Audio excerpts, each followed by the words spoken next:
സ്ത്രീകളെ കുറിച്ച് സംസാരിക്കുന്നതിനിടയിൽ നമ്മൾ പറയാൻ വിട്ടുപോയ ഒരു കാര്യമുണ്ട്. കേരളത്തിൽ ഇപ്പൊ നടന്നുകൊണ്ടിരിക്കുന്ന ഒരു ചർച്ചയാണ് ചേർത്തല എന്ന് പറയുന്ന മിനി ധർമ്മസ്ഥലയെ കുറിച്ചിട്ട്.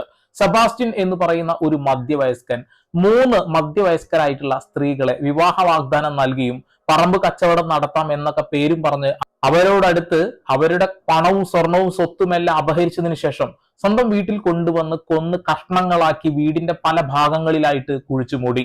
ഒറ്റപ്പെട്ട് ജീവിക്കുന്ന സ്ത്രീകളെയാണ് ഈ ഒരു മനുഷ്യൻ ഇതിനു വേണ്ടിയിട്ട് തെരഞ്ഞെടുത്തിരുന്നത് എന്നുള്ളതാണ്.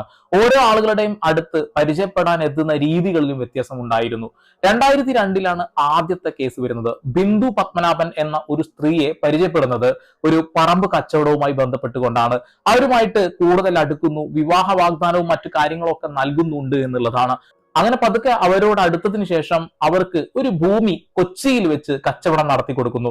ബിന്ദുവിനെ ബിനാമിയാക്കിക്കൊണ്ടാണ് ആ ഒരു കച്ചവടം നടക്കുന്നത്. പക്ഷെ